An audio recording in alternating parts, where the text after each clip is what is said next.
I was born in 1914 in a solid 3-story brick house in a large Midwest city. My parents were comfortable. My father owned and ran a lumber business. The house had a lawn in front, a backyard with a garden, a fish pond, and a high wooden fence all around it.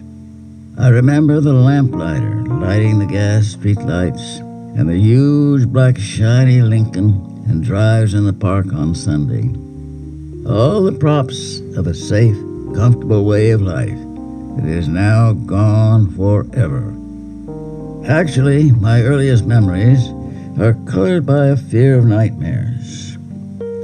I was afraid to be alone and afraid of the dark, and afraid to go to sleep because of dreams where a supernatural horror seemed always on the point of taking shape. I was afraid someday the dream would still be there when I woke up. I recall hearing a maid talk about opium and how smoking opium brings sweet dreams. And I said, I will smoke opium when I grow up. I was subject to hallucinations as a child. Once I woke up in the early morning light and saw little men playing in a blockhouse I had made. I felt no fear, only a feeling of stillness and wonder. Another recurrent hallucination, or nightmare, concerned animals in the wall, and started with the delirium of a strange, undiagnosed fever that I had at the age of 4 or 5. I went to a progressive school with the future solid citizens, the lawyers, doctors, and businessmen of a large Midwest town. I was timid with the other children and afraid of physical violence. One aggressive little lesbian would pull my hair whenever she saw me. I would like to shove her face in right now, but she fell off a horse and broke her neck years ago. When at about 7, my parents decided to move to the suburbs to get away from people. They bought a large house with grounds and woods and a fish pond where there were squirrels instead of rats. They lived there in a comfortable capsule with a beautiful garden and cut off from contact with the life of the city. I went to a private suburban high school. I was not conspicuously good or bad at sports, neither brilliant nor backward in studies. I had a definite blind spot for mathematics or anything mechanical. I never liked competitive team games and avoided these whenever possible. I became, in fact, a chronic malingerer. I did like fishing, hunting, and hiking. I read more than was usual for an American boy of that time and place. Oscar Wilde, Anatole France, Baudelaire, even Gide. I formed a romantic attachment for another boy, and we spent our Saturdays exploring old quarries, riding around on bicycles, and fishing in ponds and rivers. At this time, I was greatly impressed by an autobiography of a burglar called You Can't Win. The author claimed to have spent a good part of his life in jail. It sounded good to me compared with the dullness of a Midwest suburb where all contact with life was shut out. The environment was empty, the antagonist hidden, and I drifted into solo adventures. My criminal acts were gestures, unprofitable, and for the most part unpunished. I would break into houses and walk around without taking anything. As a matter of fact, I had no need for money. Sometimes I would drive around in the country with a .22 rifle shooting chickens. I made the roads unsafe with reckless driving until an accident from which I emerged miraculously and pretentiously unscratched scared me into normal caution. I went to one of the big three universities where I majored in English literature for lack of interest in any other subject. I hated the university and I hated the town it was in. Everything about the place was dead. The university was a fake English setup taken over by the graduates of fake English public schools. I was lonely. I knew no one, and strangers were regarded with distaste by the closed corporation of the desirables. By accident, I met some rich homosexuals of the international queer set who cruise around the world bumping into each other in queer joints from New York to Cairo. I saw a way of life, a vocabulary, references, a whole symbol system, as the sociologists say. But these people were jerks for the most part, and after an initial period of fascination, I cooled off on the setup. When I graduated without honors, I had $150 per month in trust. That was in the Depression, and there were no jobs, and I couldn't think of any job I wanted in any case. I drifted around Europe for a year or so. Remnants of the post-war decay lingered in Europe. U.S. dollars could buy a good percentage of the inhabitants of Austria, male or female. That was in 1936, and the Nazis were closing in fast. I went back to the States. With my trust fund, I could live without working or hustling. I was still cut off from life as I had been in the Midwest suburb.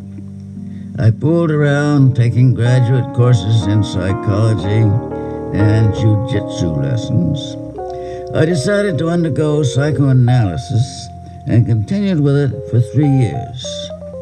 Analysis removed inhibitions and anxiety so that I could live the way I wanted to live.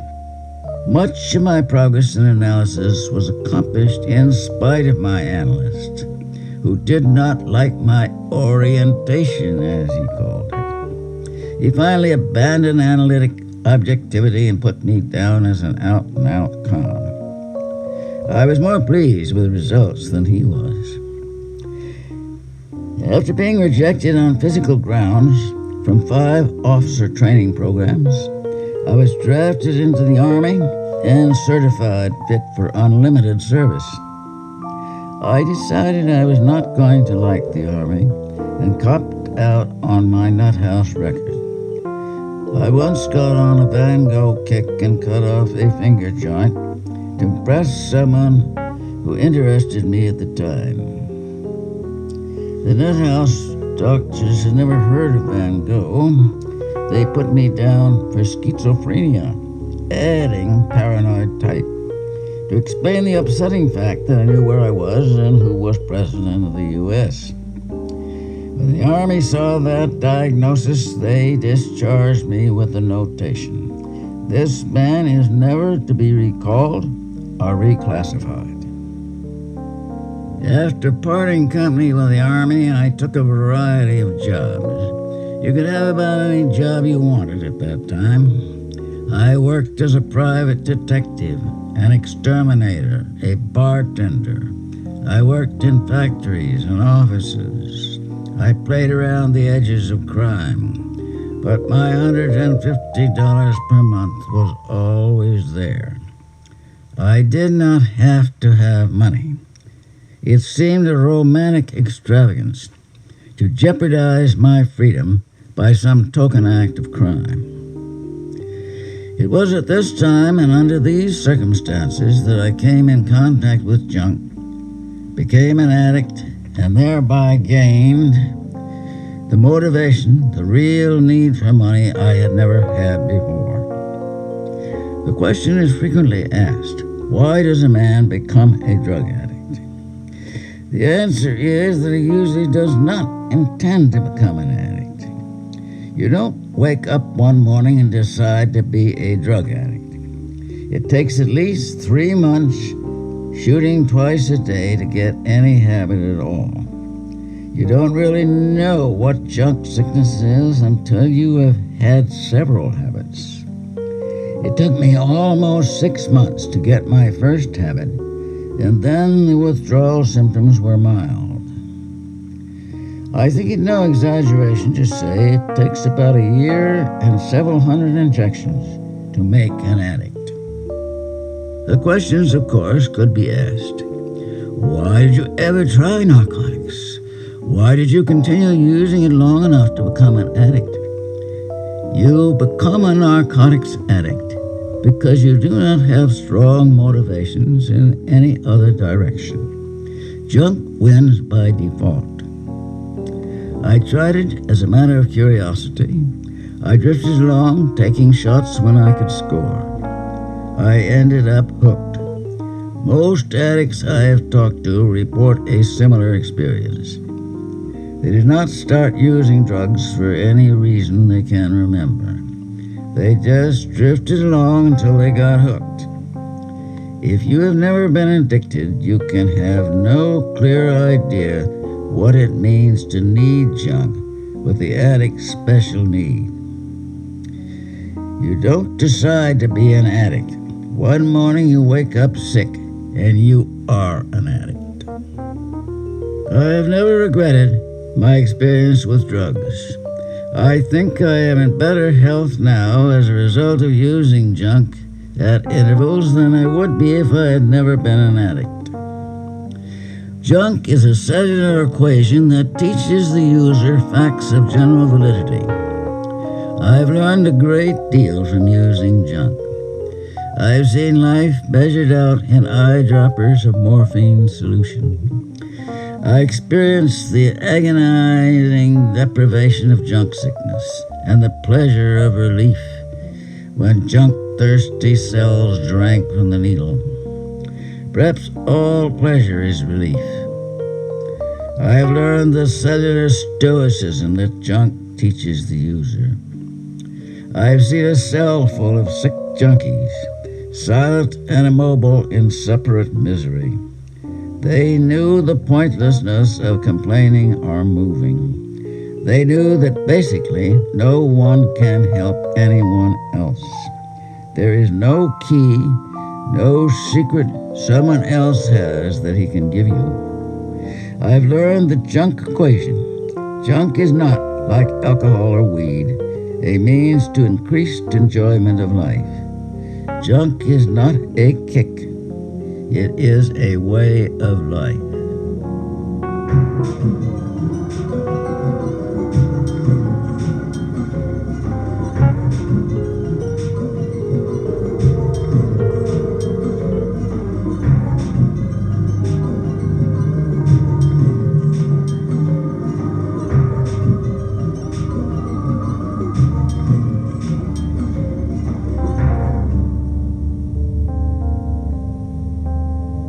My first experience with junk was during the war, about 1944 or 1945. I had made the acquaintance of a man named Norton who was working in a shipyard at the time. Norton, whose real name was Morelli or something like that, had been discharged from the peacetime army for forging a paycheck. It was classified 4F for reasons of bad character. He looked like George Rapp, but was taller. Norton was trying to improve his English and achieve a smooth, affable manner. Affability, however, did not come natural to him. In repose, his expression was sullen and mean. You knew he always had that mean look when you turned your back. Norton was a hard-working thief, and he did not feel right unless he stole something every day from the shipyard where he worked. A tool, some canned goods, a pair of overalls, anything at all. One day he called me up and said he had stolen a Tommy gun. Could I find someone to buy it? I said, maybe, bring it over. The housing shortage was getting underway. I paid $15 a week for a dirty apartment that opened onto a companionway and never got any sunlight. The wallpaper was flaking off because the radiator leaked steam when there was any steam in it to leak. The place was full of roaches, and occasionally I killed a bedbug. I was sitting by the radiator, a little damp from the steam, when I heard Norton's knock. I opened the door, and there he was, standing in the dark hall, with a big parcel wrapped in brown paper under his arm. He smiled and said, "Hello." I said, "Come in, Norton, take off your coat." He unwrapped the Tommy gun, and we assembled it and snapped the firing pin. I said I would find someone to buy it. Norton said, "Oh, here's something else I picked up." It was a flat yellow box with 5 1/2-grain cigarettes of morphine tartrate. "This is just a sample," he said, indicating the morphine. "I've got 15 of these boxes at home, and I can get more if you get rid of these." I said, "I'll see what I can do." At that time, I had never used any junk, and it did not occur to me to try it. I began looking for someone to buy the 2 items, and that is how I ran into Roy and Herman. I knew a young hoodlum from upstate New York who was working as a short-order cook in Rikers. "Cooling off," he explained.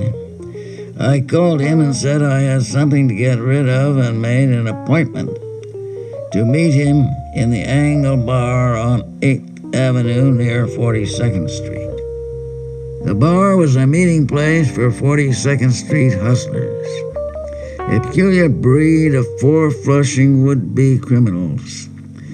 They're always looking for a set-up man, someone to plan jobs and tell them exactly what to do. Since no set-up man would have anything to do with people so obviously inept, unlucky, and unsuccessful, they go on looking, fabricating preposterous lies about their big scores, cooling off as dishwashers, soda jerks, waiters, occasionally rolling a drunk or a timid queer. Always looking for the set-up man with a big job who will say, "I've been watching you. You're the man I need for this setup. Now listen." Jack, through whom I met Roy and Herman, was not one of these lost sheep looking for the shepherd, with a diamond ring and a gun in the shoulder holster, and the hard, confident voice with overtones of connections, fixes, setups that would make a stick-up sound easy and sure of success. Jack was very successful from time to time, and would turn up in new clothes and even new cars. He was also an inveterate liar, who seemed to lie more for himself than for any visible audience. He had a clean-cut, healthy country face, but there was something curiously diseased about him. He was subject to sudden fluctuations in weight, like a diabetic or a sufferer from liver trouble. These changes in weight were often accompanied by uncontrollable fits of restlessness, so that he would disappear for some days.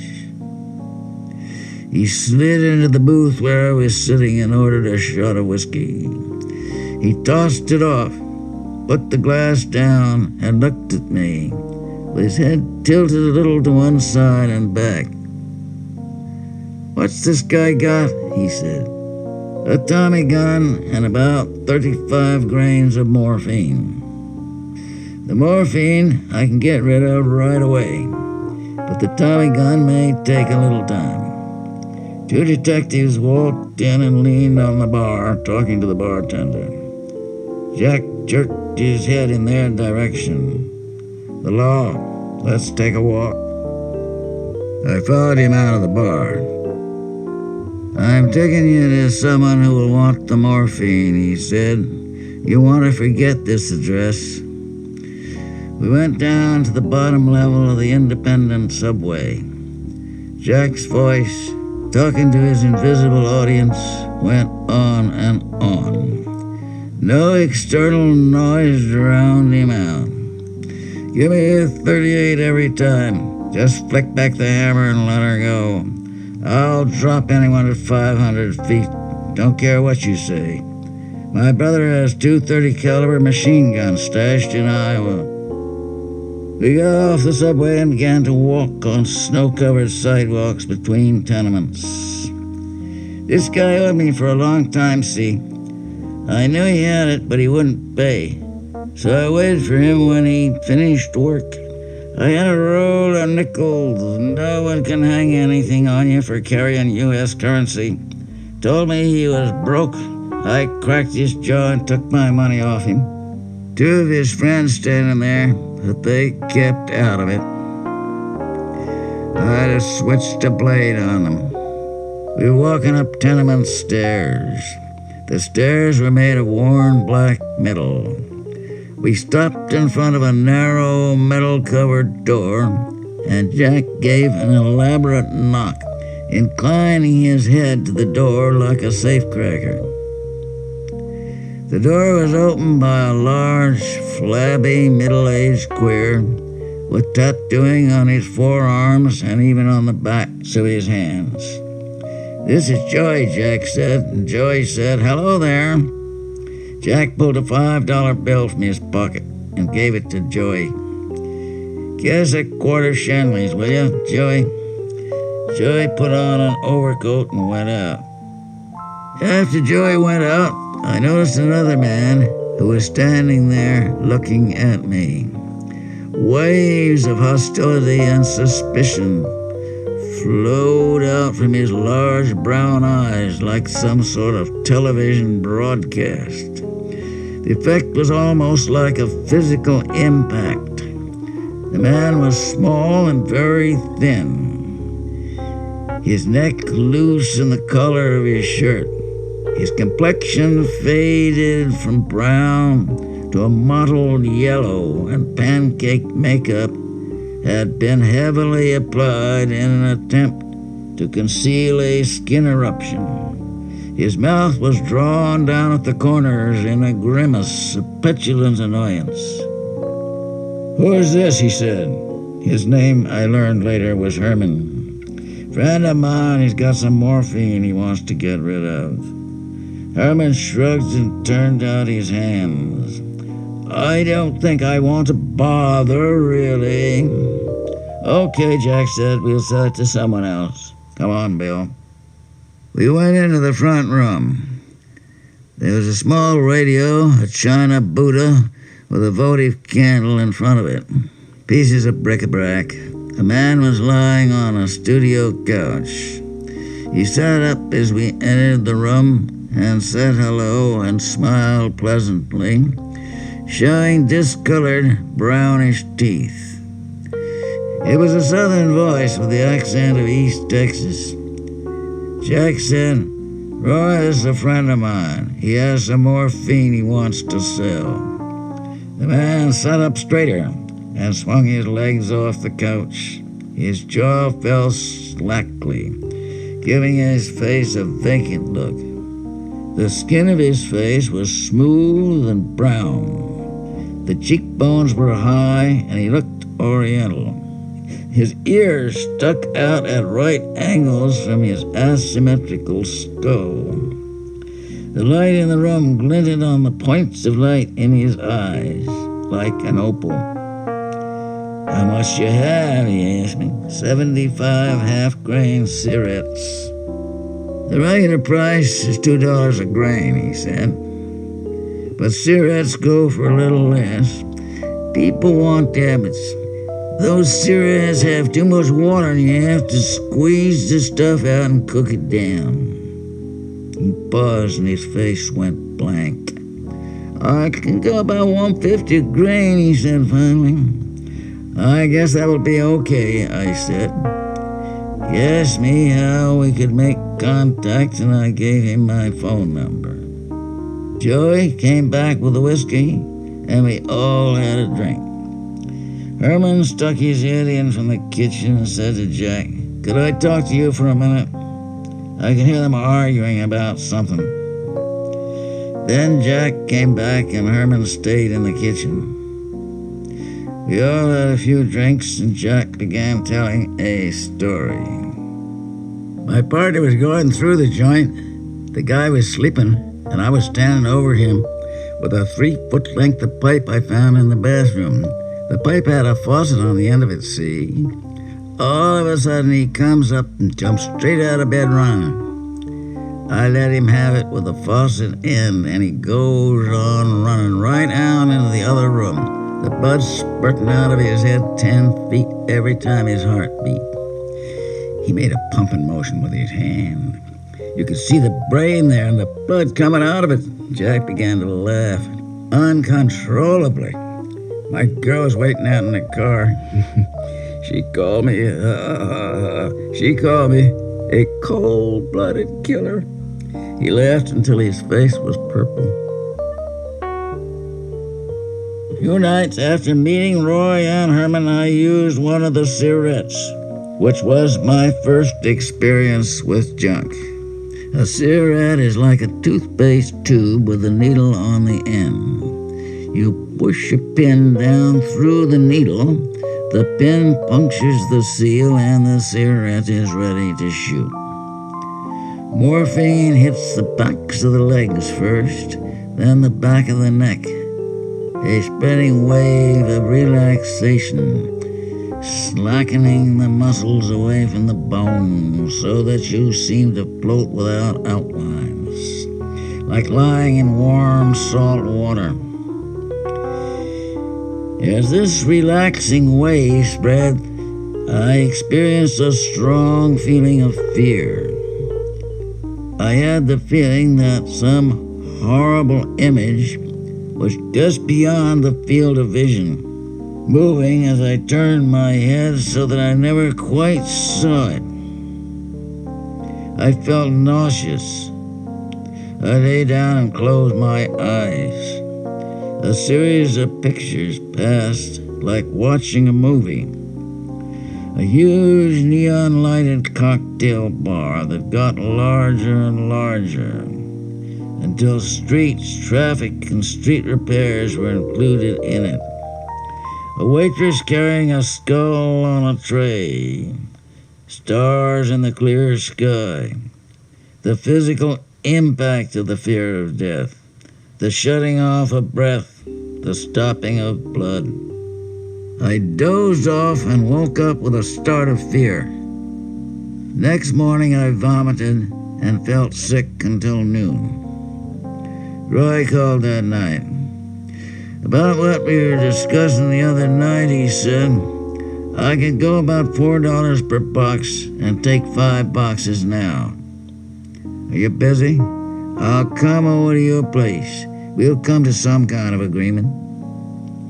A few minutes later, he knocked at the door. He had on a Glen plaid suit and a dark, coffee-coated shirt. We said hello, and he looked around blankly and said, If you don't mind, I'll take one of those now. I opened the box. He took out a cigarette and injected it into his leg. He pulled up his pants briskly and took out $20. I put 5 boxes on the kitchen table. I think I'll take them out of the boxes, he said. Too bulky. He began putting the cigarettes into his coat pockets. I don't think they'll perforate this way, he said. Listen, I'll call you again in a day or so after I get rid of these and have some more money.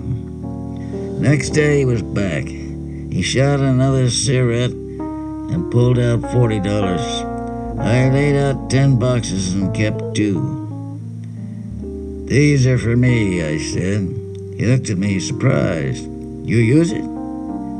Now and then. It's bad stuff, he said, shaking his head. The worst thing that can happen to a man. We all think we can control it at first. Sometimes we don't want to control it. He laughed.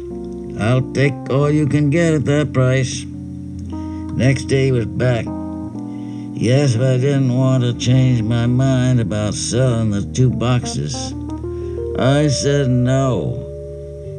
He bought 2 cigarettes for $1 each, shot them both, and left. During the next month, I used up the 8 cigarettes I had not sold. The fear I had experienced after using the first cigarette was not noticeable after the third, but still, from time to time after taking a shot, I would wake up with a start of fear. After 6 weeks or so, I gave Roy a ring. I said, "Say, do you have any to sell of the material I sold you before?" There was a pause. "Yes," he said, "I can let you have 6, but the price will have to be $3 per. You understand, I don't have many." "Okay," I said, "you know the way. Bring it on over." It was 12 1/2 grain tablets in a thin glass tube. I paid him $18, and he apologized again for the retail rate. Next day, he bought 2 grains back. "It's mighty hard to get now at any price," he said, looking for a vein in his leg, and shot the liquid in. Later that day, Roy pointed out to me a drugstore where they sold needles without any questions. Very few drugstores will sell them without a prescription. He showed me how to make a collar out of paper to fit the needle to an eyedropper. An eyedropper is easier to use than a regular hypo, especially for giving yourself vein shots. Several days later, Roy sent me to see a doctor with a story about kidney stones to hit him for a morphine prescription. The doctor's wife slammed the door in my face, but Roy finally got past her and made the doctor for a 10-grain script. The doctor's office was in junk territory on 102nd Street off Broadway. He was a doddering old man and could not resist the junkies who filled his office and were, in fact, his only patients.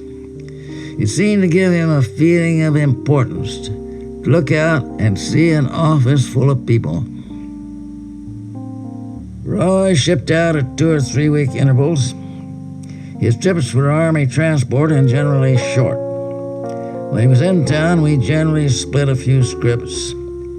The old croaker on 102nd finally lost his mind altogether, and no drugstore would fill his scripts. But Roy located an Italian doctor out in the Bronx who would write. I was taking a shot from time to time, but I was a long way from having a habit. At this time, I moved into an apartment on the Lower East Side. It was a tenement apartment with a front door opening into the kitchen.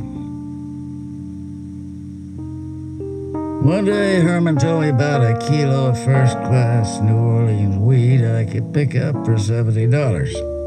Pushing weed looks good on paper, like fur farming or raising frogs. At 75 cents a stick, 70 sticks to the ounce, it sounded like money. I was convinced and bought the weed. Herman and I formed a partnership to push the weed. We located a lesbian named Marion who lived in the village and said she was a poetess. We kept the weed in Marion's apartment, turned her on for all she could use, and gave her 50% on sales. But she knew a lot of tea heads. Another lesbian moved in with her, and every time I went to Marion's apartment, there was this huge red-haired Lizzie watching me with her cold fish eyes full of stupid hate. One day, the red-haired Lizzie opened the door and stood there, her face dead white and puffy with Nematol sleep. She shoved a package of weed at me. "Take this and get out," she said. "You're both motherfuckers." She was half asleep. Her voice was matter-of-fact, as if referring to actual incest. I said, "Tell Marion thanks for everything." She slammed the door. The noise evidently woke her up. She opened the door again and began screaming with hysterical rage. We could still hear her out on the street. Herman contacted other T-heads. They all gave us static. In practice, pushing weed is a headache. To begin with, weed is bulky. You need a full suitcase to realize any money.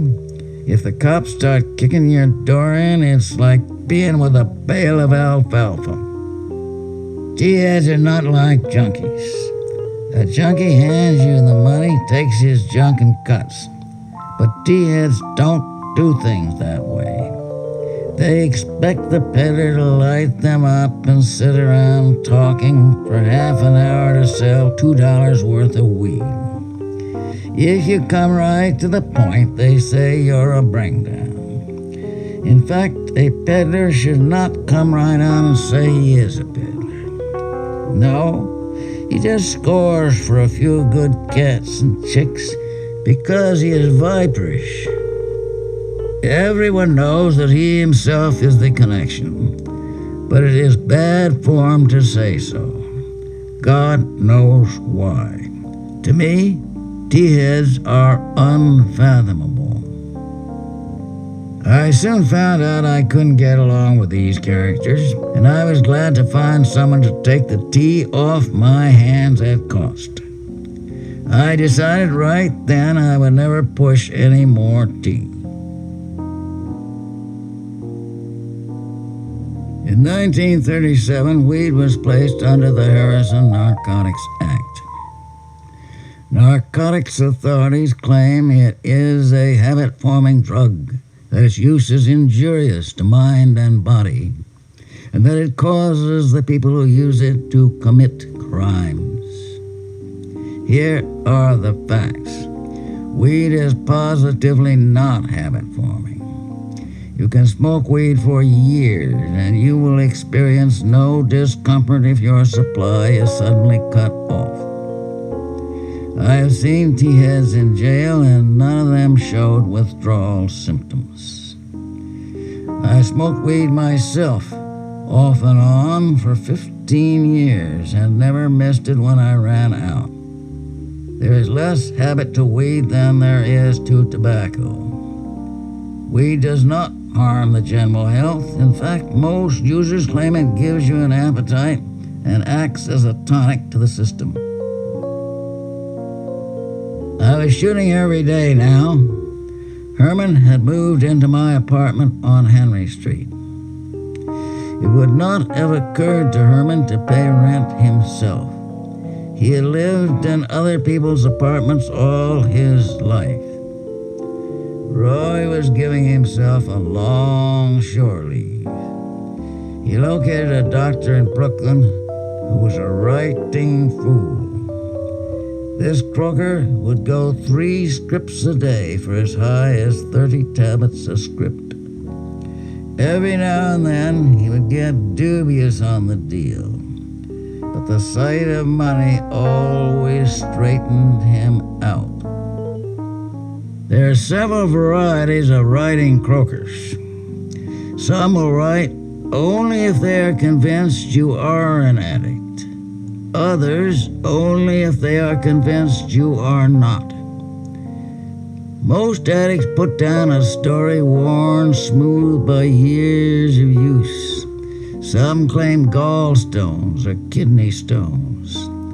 This is the story most generally used, and a croaker will often get up and open a door as soon as you mention gallstones. I got better results with facial neuralgia once I looked up the symptoms and committed them to memory.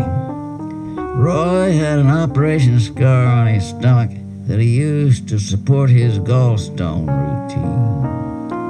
There's one old-time doctor who lived in a Victorian brownstone in the West 70s. With him, it was simply necessary to present a gentlemanly front. If you could get into his inner office, you had it made. But he would write only 3 prescriptions. Another doctor was always drunk, and it was a matter of catching him at the right time. Often he wrote the prescription wrong, and you had to take it back for correction. Then, like as not, he would say the prescription was a forgery and tear it up. Still another doctor was senile, and you had to help him write the script. He would forget what he was doing, put down the pen, and go into a long reminiscence about the high class of patients he used to have. Especially he liked to talk about a man named General Gore, who once said to him, "Doctor, I've been to the Mayo Clinic, and you know more medicine than the whole clinic put together." There was no stopping him, and the exasperated addict was forced to listen patiently. Generally speaking, old doctors are more apt to write than the young ones. Refugee doctors were a good field for a while, but the addicts burned them down. Often a doctor would blow his top at the mention of narcotics and threaten to call the law.